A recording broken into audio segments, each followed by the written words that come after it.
Los votos del PDG eran considerados clave para que el plan de reconstrucción nacional pudiera avanzar. Por lo tanto, vamos a quedar muy atentos a las negociaciones que existan. Franco Parisi, líder del PDG, ayer no cerró la puerta, sí dijo que la pelota estaba en el lado del gobierno. Veremos lo que finalmente voten en pocos minutos más los diputados y diputadas en el Congreso Nacional para ver si se logra o no aprobar la idea de legislar del plan de reconstrucción nacional del gobierno. En cualquier minuto vamos a ir con esa información. Pero para tener más detalles vamos a conversar con María Teresa Blanco, decana de la Facultad de Ciencias Económicas y Administrativas de la Pontificia Universidad Católica de Valparaíso. Le damos la bienvenida a María Teresa. ¿Qué tan Muchas complejo es gracias. para el gobierno enfrentar esta discusión económica sin los votos del Partido de la Gente? Bueno, como toda discusión política en materias económicas, es necesario, obviamente, un empuje a la economía actual en distintas maneras, en distintas formas. Cuando se niega la legislación, claro que se detiene todo lo que se espera hacer en nuestra economía local. Por lo tanto, yo creo que debieran avanzar, sobre todo en las medidas relacionadas con los impuestos al consumo, de modo tal de que eso también alivie a las personas, no solo medidas puntuales como los pañales que señalaban la colación son importantes, también son aquellas decisiones macroeconómicas para el país para que den más empleo. De ahí vienen las reformas tributarias también.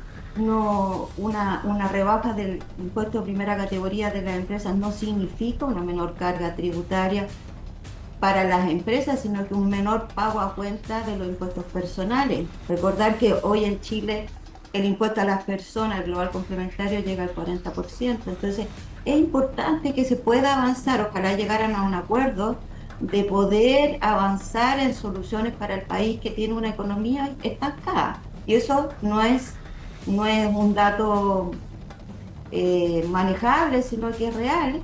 Necesitamos empleo y para ello necesitamos fomentar la empresa. De ahí las medidas que surjan son todas beneficiosas, pero tienen que hacerse.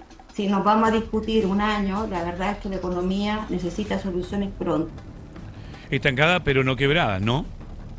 Exactamente, o sea, yo creo que ahí tiene que primar el interés del país sobre las políticas individuales, tiene que primar el interés sobre la gente, sobre las personas, en las cuales están con una tasa de desempleo alta, con poca dinamicidad de la economía y por ello también trae toda esta consecuencia como una máquina. Entonces esto es como un naipe que se cae uno y se van cayendo todas. Si no lo levantamos, no podemos hacer nada. Entonces yo creo que ahí hago un llamado también a los partidos políticos transversalmente en que no sesgarse por temas personales casi, sino que mirar el bienestar de las personas, que son por ellos que además que han votado. Estamos conversando con María Teresa Blanco, decana de la Facultad de Ciencias Económicas de la Pontificia Universidad Católica de Valparaíso. María Teresa, el mercado interpreta este quiebre político como una señal de inestabilidad económica. ¿Cuál es su visión al respecto? Claro que estamos con una inestabilidad, tenemos poco capital en el mercado, tenemos un mercado más pequeño, recordar que Chile es un mercado pequeño, por lo tanto se influencia rápidamente por políticas positivas o negativas. Hoy día también a nivel mundial tenemos esta guerra que nos tiene con recursos limitados y que estamos insertos, tenemos que considerar que estamos al final del mundo o al comienzo del mundo y esta economía es muy frágil, tiene muchas variables pero poco componente, pocas personas o pocas empresas componen nuestro mercado, por lo tanto es muy frágil, nuestra economía es frágil y hoy día se nota, se visualiza, tenemos un efecto post pandemia, tenemos un efecto de una caída o sea, un amplio desempleo y cero crecimiento económico prácticamente. Entonces estamos estancados, y esa es una realidad, estamos estancados. Y necesitamos un impulso para dinamizar esta economía. El Consejo Fiscal Autónomo advirtió nuevos riesgos fiscales. ¿Cuál cree usted que hoy es el principal peligro para nuestra economía? Bueno, hoy día ya no podemos seguir abusando del endeudamiento. Eso yo creo que ya está más que claro. El endeudamiento que hemos logrado como país es histórico y por lo tanto ya estamos en un monto que debiera ser razonable y no poner en peligro la economía. Por otro lado, ¿cierto? La carga fiscal, la carga tributaria concentrada en algunos grupos también es dañina, porque no da la equidad, no da la justicia, la transversalidad que tiene que tener el aporte de las personas. Y la otra que también en esta reforma eh, causa un poco más de cuidado es la gratuidad en los estudios. Yo creo que ahí también es un tema a tratar con cuidado. La gratuidad transversal que hemos tenido no ha tenido la mejor o todo lo que se esperaba de ella, pero sin lugar a dudas necesaria una gratuidad para un segmento de nuestra sociedad porque la educación cambia la vida. ¿Esta reforma genera confianza para invertir o tal vez más incertidumbre? Nosotros como país receptor de inversores hace tiempo que no tenemos estabilidad en las variables que determinan la inversión extranjera. Por ejemplo, nuestras tasas de los impuestos empresariales se han modificado prácticamente cada 2 años en incremento. Recordemos que teníamos una tasa del 10% y hemos llegado al 27%. Cualquier inversor nos ve a nosotros como una economía en la cual vamos cambiando las reglas tributarias en cada momento. Eso no es bueno.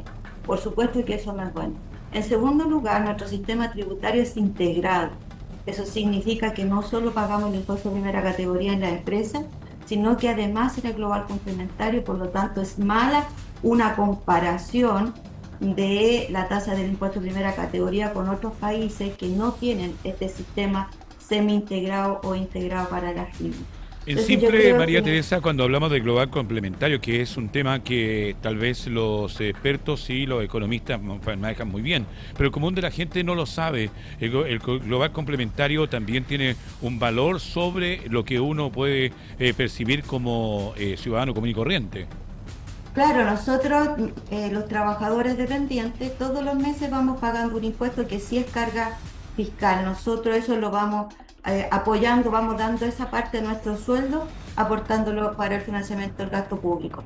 Pero los que además de sueldo tienen otras rentas, cualquier otro tipo de renta, capitales mobiliarios, retiros, dividendos, los honorarios, cualquier otro tipo de renta, se suma en forma anual a yo cuando lo explico en clase siempre digo como una gran bolsa, y esa bolsa va a un impuesto progresivo por tramo. Mientras más gano, más pago.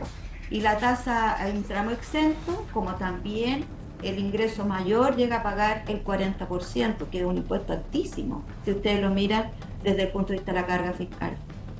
Claro, y por eso le preguntaba del global complementario, que es un tema que no todos manejan a la perfección, solamente quienes trabajamos tal vez con boletas.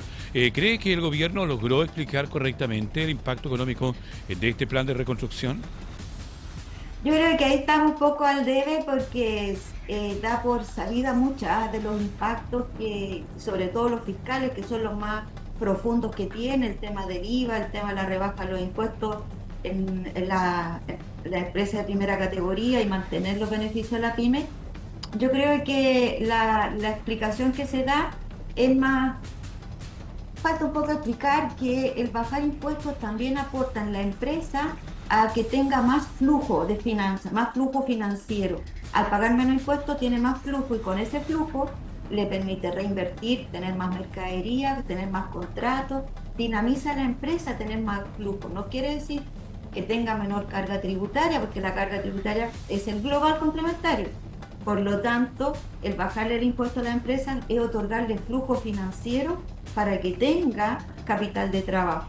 Entonces, eso no lo he visto yo bien explicado en todas las propuestas que hace Hacienda respecto a sobre todo a la reforma tributaria. El IVA, por ejemplo, también para activar el mercado el mercado inmobiliario, totalmente detenido en este momento. Pero había un proyecto donde se quería bajar el IVA para los proyectos inmobiliarios, María Teresa. Sí, está en la propuesta, claro. Eliminar por 12 meses el IVA. Está en la propuesta, pero no está clarificado cómo impacta esa rebaja, porque si ustedes piensan que tenemos un 19% de descuento para comprar vivienda, también es cierto que tenemos un mercado pequeño muy controlado, que no estamos seguros que la inmobiliaria y las constructoras traspasen ese 19% al consumidor final. Entonces ahí está la explicación y también un poco de cultura nacional y respeto hacia las medidas por parte del empresariado también, porque si se hace esta medida para dinamizar y sacar este stock que exista actualmente de vivienda, también se traspasa al consumidor el beneficio, no sean las empresas quienes se queden con este 19%. Pero aquí hay una reactivación del producto, que es la vivienda o los departamentos, qué sé yo, pero Claro. también aquí lleva consigo también el peso laboral, porque si estos departamentos, casas o qué sé yo, se venden, comienza otro proyecto y ahí hay también un movimiento Mano de de obra. trabajo, ¿no?